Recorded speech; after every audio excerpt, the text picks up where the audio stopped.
우리는 교회의 모델이라고 말할 때 흔히들 가족이라고 말하고 또 몸이라고 말합니다. 그래서 우리 교회는 가족과 같은 교회입니다 라고 말하고 우리 교회는 한 몸 공동체입니다. 이렇게 말하면서 가족과 같은 교회를 이루기 위해서 그리고 한 몸 공동체를 이루기 위해서 노력들을 합니다. 하지만 여러분, 이게 말처럼 그렇게 쉬운 일이겠습니까? 여러분, 가족 같은 교회가 되려면 어떻게 해야 하겠습니까? 우리 교회 권사님들을 친엄마로 대해야 하는 것이죠. 우리 집사님들을 큰 누님으로 대하고 또 작은 누님, 작은 언니로 대해야 하는 것입니다. 또 장로님이나 안수 집사님을 아버지로, 큰 형님으로 대해야 하고 교회 청년들이나 학생들을 친아들, 친딸로 대해야 가족 같은 교회다라고 말할 수 있는 것이죠. 그런데 내 엄마, 내 아빠도 아니고 내 형제, 내 자녀도 아닌데 어떻게 허물 없이 그렇게 대할 수가 있겠습니까? 여러분, 만약 매일 술을 먹고 다니고 노름이나 하면서 매일 못된 일만 하고 자녀들에게 아무런 관심도 없는 아버지가 있다라고 한번 생각해 보십시오. 매일 잘못된 일을 하고 그 못된 짓을 하고 사니까 저 사람은 내 아버지가 아니다 라고 말할 수 있습니까? 아버지를 버릴 수 있느냐는 말입니다. 그래도 아버지는 아버지인 것입니다. 물론 개 중에는 나는 그런 아버지는 필요 없다라고 하면서 인연을 끊고 살 사람도 몇 명은 계실 것입니다. 하지만 대부분의 사람들은 아무리 아버지가 좀 부족하고 좀 불편한 그런 사람이라고 할지라도 아버지는 아버지다라고 생각하고 인내하면서 참고 끝까지 아버지로 대하려고 노력을 할 것입니다. 여러분, 이런 게 가족이라는 것이죠. 피를 나눈 가족은 아무리 못났어도 아무리 말썽을 부린다라고 해도 어떻게든 끌어안고 함께 가는 것이 가족이라는 것입니다. 여러분의 자녀 중에 좀 장애가 있는 자녀라고 해서 그 아이를 버릴 부모가 그렇게 있겠습니까? 어떻게 해서든 함께 살기 위해서 희생하는 것이 대부분의 부모의 모습일 것입니다. 그러면 가족과 같은 교회라고 한다면은 어떤 교회입니까? 서로가 서로를 용서하고 서로를 향해서 희생해야 하는 것이 바로 가족과 같은 교회의 모습일 것입니다. 조금 정상적이 아니더라도 늘 말썽을 피우더라도 참고 인내하고 끝까지 함께 가는 것이 가족과 같은 교회의 모습이다라는 것이죠. 내 자녀, 내 부모를 생각하면서 끝까지 섬겨주는 것입니다. 그런데 현실적으로 이게 가능하냐라는 말이죠. 무척이나 어려운 미션이 될 것입니다. 더군다나 한 몸 공동체를 이룬다라는 것은 더더욱 말이 안 되는 일일 것입니다. 왜입니까? 여러분 한번 생각해 보십시오. 가족으로도 참고 인내하기가 힘든 일인데 교회의 모든 지체 한 사람 한 사람이 내 팔이 되고 내 다리가 되고 눈과 코와 입이 되는 일입니다. 이게 쉽겠습니까? 가능하겠습니까? 여러분, 한 몸은 머리의 지시를 받아서 똑같이 생각하고 똑같이 행동하는 것이 한 몸입니다. 만약 길을 걸어서 집에까지 걸어가야 하는데 다리는 집을 향해서 걸어가는데 눈은 뒤를 쳐다보고 있으면 어떻게 집에 갈 수 있겠습니까? 코는 또 다른 곳에서 나는 냄새를 따라서 고기 냄새를 맡고 그쪽으로 가려 한다면 목적지인 집으로 우리가 갈 수 있겠습니까? 그러니까 가족 공동체가 되는 것보다 한 몸 공동체가 되는 것은 더 어려운 일이다라는 것이죠. 그럼 어떻게 해야 가족 같은 교회 그리고 한 몸 공동체를 우리가 그래도 흉내라도 내면서 이루어 갈 수 있는 것일까요? 그것은 한 마음이 되어서 공동체를 위해서 기도하는 일입니다. 마음을 하나로 하여서 교회 공동체의 공동적인 공동의 목적을 가지고 그것을 한 마음 한 뜻이 되어서 기도하는 일입니다. 예를 들어서 교회의 성장을 위해서 한 마음이 돼서 기도하는 것이죠. 교회의 부흥을 위해서 함께 기도하는 것입니다. 성장의 목표를 세우고 그 목표를 이루기 위해서 공동체가 한 마음 한 뜻이 되어서 기도해 나가는 것입니다. 또한 예배당 건축을 위해서 한 마음이 되어서 기도하는 것이죠. 교회의 중병으로 고통당하는 분을 위해서 그분의 회복을 위해서 합심하여서 다 함께 기도하는 것입니다. 교회의 모든 지체들이 한 마음이 되어서 교회의 공동 제목을 놓고 기도할 때 교회는 하나가 될 수 있는 것이고 가족 같은 교회로 한 몸 공동체로 세워져 나갈 수 있는 것입니다. 오늘 본문의 내용이 바로 그런 내용입니다. 초대 예루살렘 교회가 유대교로부터 배척을 당하고 핍박을 당할 때 온 교회 성도들이 한 마음으로 함께 기도하였다라는 것이죠. 본문 23절을 읽어보겠습니다. 사도들이 노임에 그 동료에게 가서 제사장들과 장로들의 말을 다 알리니. 아멘. 베드로와 요한은 이제 감금에서 풀려나자마자 동료들에게 가서 사내들인을 구성하고 있는 제사장과 장로들의 말을 다 전하고 알립니다. 베드로와 요한이 그들에게 붙잡혔을 때 들었던 엄중한 경고의 말이 무엇이었습니까? 사도행전 4장 18절 말씀 읽어보겠습니다. 그들을 불러 경고하여 도무지 예수의 이름으로 말하지도 말고 가르치지도 말라 하니. 아멘. 이제 더는 예수의 이름을 말하지도 말고 예수의 이름으로 가르치지도 말라라고 엄중한 경고의 말을 들었습니다. 이 말을 전해들은 동료들이 제일 먼저 한 일이 뭐라고 말씀하고 있습니까? 본문 24절 말씀입니다. 그들이 듣고 한 마음으로 하나님께 소리를 높여 이르되 대주제여 천지와 바다와 그 가운데 만물을 지은 이시오. 아멘. 그들이 듣고 한 마음으로 하나님께 소리를 높여 이르되 라고 말씀하고 있습니다. 한 마음 한 뜻이 되어서 하나님 앞에 기도드렸다라는 것입니다.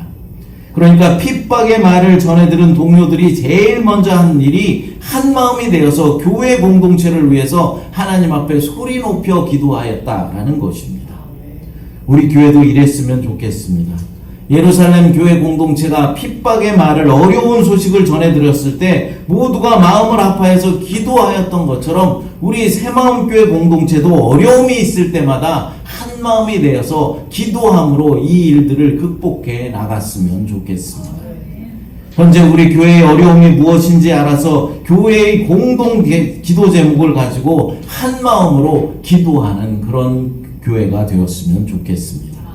지체되는 교회의 성장을 애통해 하면서 소리 높여 하나님께 기도하는 교회가 되었으면 좋겠습니다. 지금 교회의 상황이 어떠한지 관심들을 좀 가져야 하는데 그렇지 못한 분들도 있는 것 같습니다.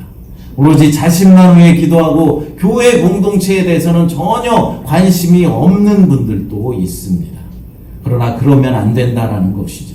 그러면 하나님이 원하시는 교회의 성장을 이룰 수가 없는 것이고 주의 복음이 전파되는 일이 더뎌질 수밖에 없다라는 것입니다.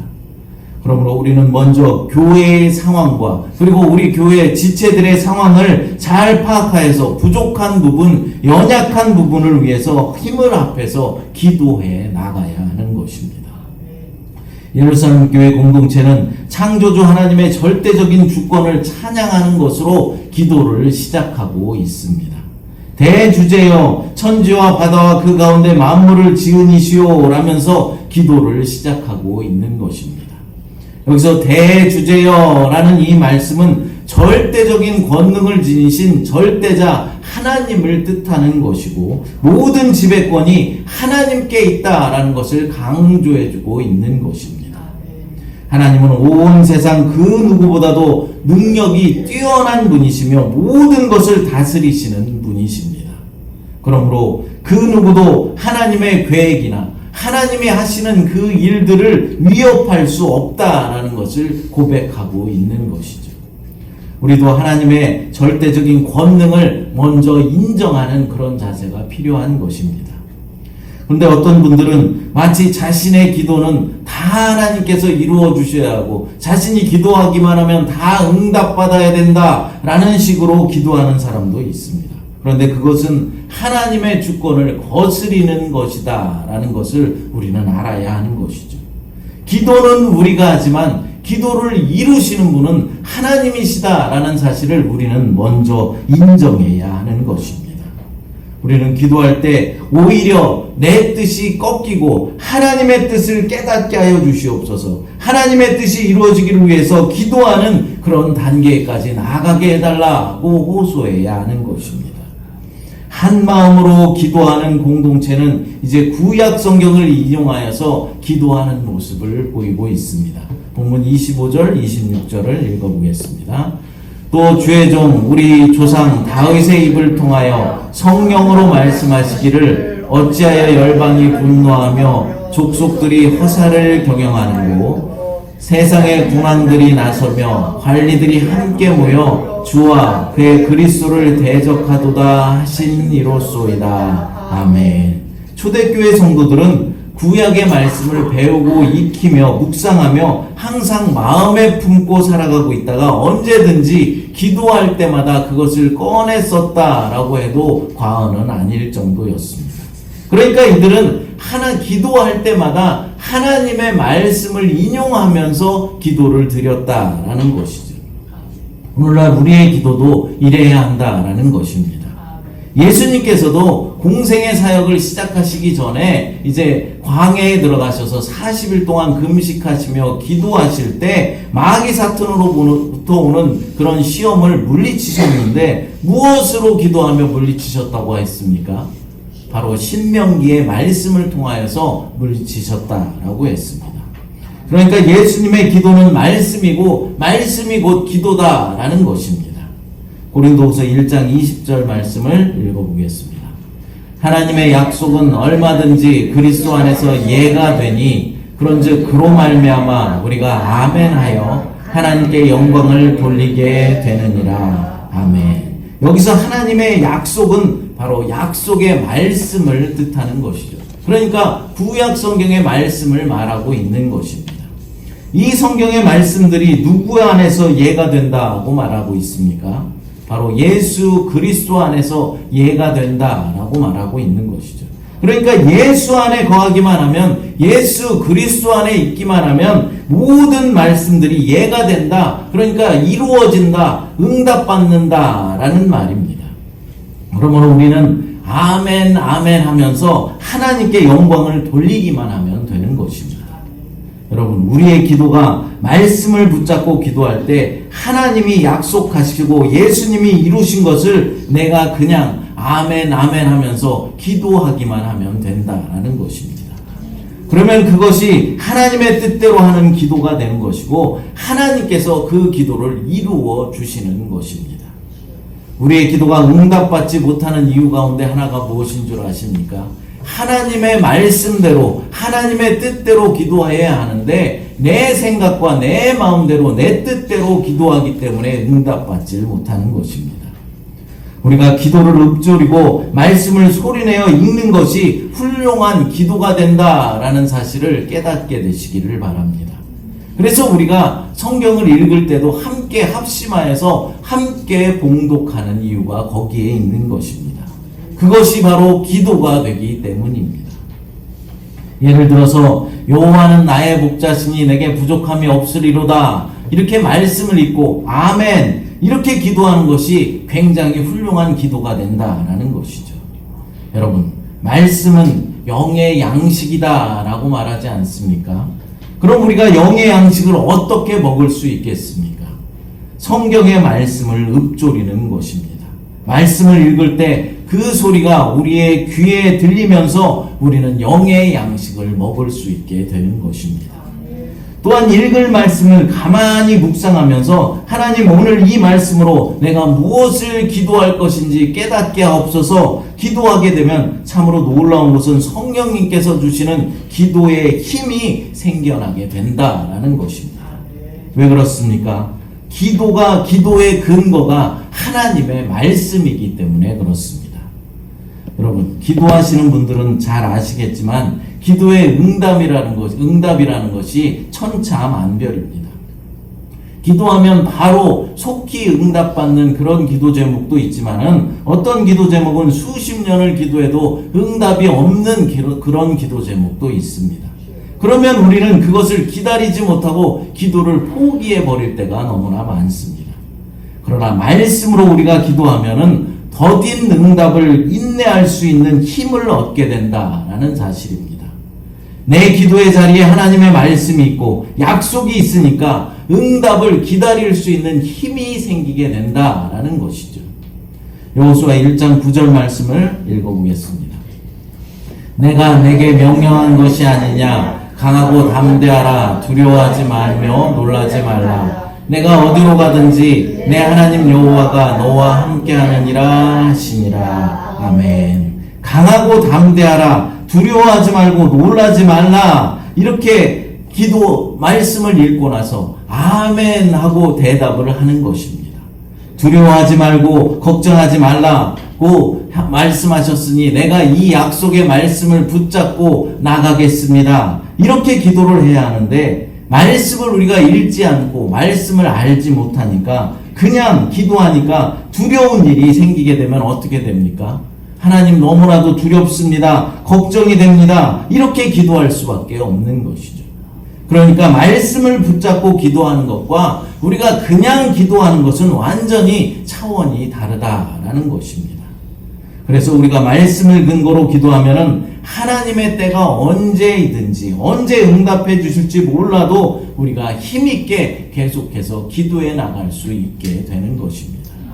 그래서 저도 기도할 때 항상 성경의 말씀을 읽습니다. 말씀을 먼저 읽고 기도할 때는 그 말씀으로 그 말씀 붙잡고 기도하게 되고 기도하고 말씀을 읽을 때는 기도의 응답으로 말씀을 들으려고 하는 것이죠. 여러분들도 이제부터는 그렇게 말씀을 읽으면서 말씀을 붙잡고 기도해 보시기 바랍니다. 내 생각과 내 뜻 이루어달라고 주여 주여 부르면서 기도하지 마시고 하나님의 약속의 말씀을 의지하여서 그 말씀을 읽고 아멘 하면서 기도해 보시기 바랍니다. 이처럼 초대교회 성도들은 하나님의 말씀을 의지하여서 기도하였다라는 것이죠. 이들이 인용한 구약의 말씀은 시편 2편 1절과 2절의 말씀입니다. 한번 읽어보겠습니다. 어찌하여 이방 나라들이 분노하며 민족들이 헛된 일을 꾸미는가. 세상의 군왕들이 나서며 관원들이 서로 꾀하여 여호와와 그의 기름 부음 받은 자를 대적하며. 아멘. 여기서 분노한다라는 말은 경주에 나서기 전의 말처럼 자신감이 넘치는 짐승이 경기를 시작하기 전에 내는 소리를 의미합니다. 힘이 넘쳐나는 말들이 닥치는 대로 짓밟고 다니며 머리를 흔들어댄다라는 것이죠. 하지만 그것이 헛된 일이 될 것이다 라고 기도하고 있는 것입니다. 그러니까 이방의 세력들이 닥치는 대로 짓밟고 방해하지만 하나님의 복음이 전파되는 것은 막을 수 없다라는 것입니다. 또한 세상은 메시아를 대적하겠지만 그것 또한 실패하게 될 것이고 결국에는 하나님의 주권에 복종하게 될 것임을 아멘 하면서 구약의 이 성경 말씀을 인용하면서 기도하고 있는 것입니다. 본문 27절 28절을 읽어보겠습니다.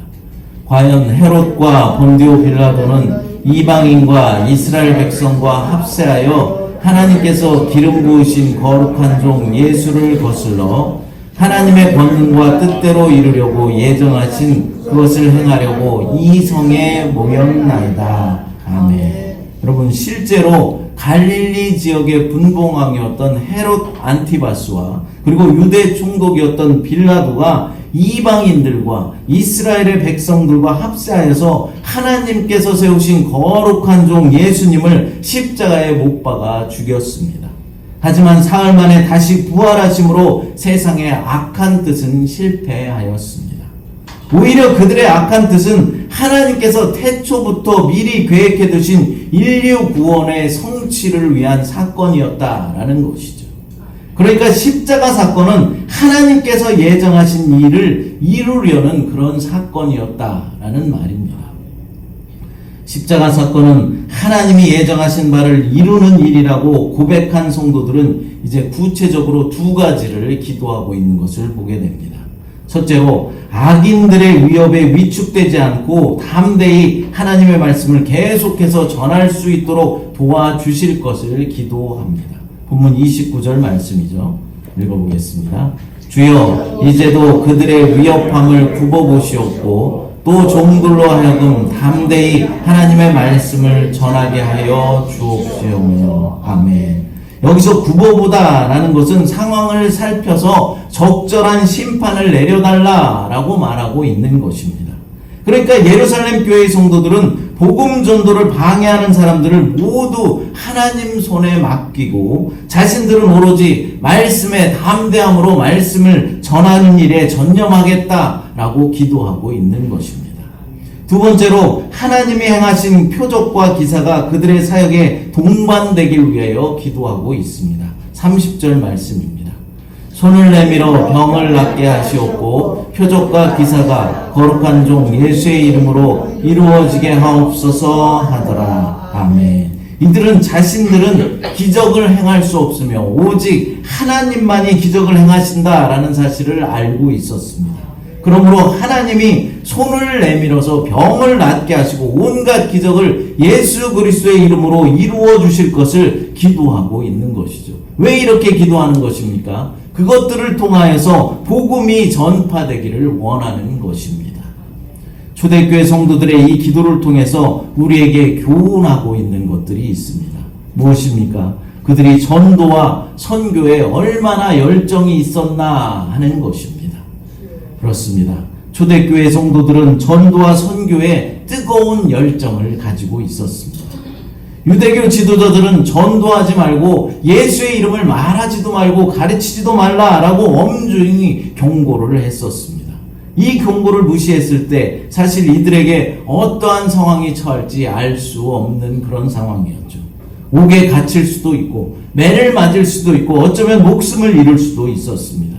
그러나 성도들은 자신들을 위협하는 유대교 지도자들에 대해서는 다 하나님께 전적으로 맡기고 자신들은 더욱더 담대하게 복음을 전포하겠다라고 다짐하며 기도하고 있는 것입니다. 우리도 이래야만 합니다. 우리도 전도하고 선교하는 일에 열정을 다했으면 좋겠습니다. 구령의 열정이 있어야 한다라는 것이죠. 그런데 사실 오늘날 우리들은 전도와 선교, 주의 복음을 전하는 일에 너무나도 소극적입니다. 우리 교회만 봐도 전도하는 일에 별 관심들이 없습니다. 선교하는 일에도 더욱더 관심이 없습니다. 제가 제일 안타까운 일 중에 하나는 우리 교인들 한 사람이 1년에 단 한 명씩만 전도한다면은 우리 교회가 금방 부흥되고 금방 성장할 수 있을 텐데 1년에 단 한 명을 전도하기가 어렵다라는 것입니다.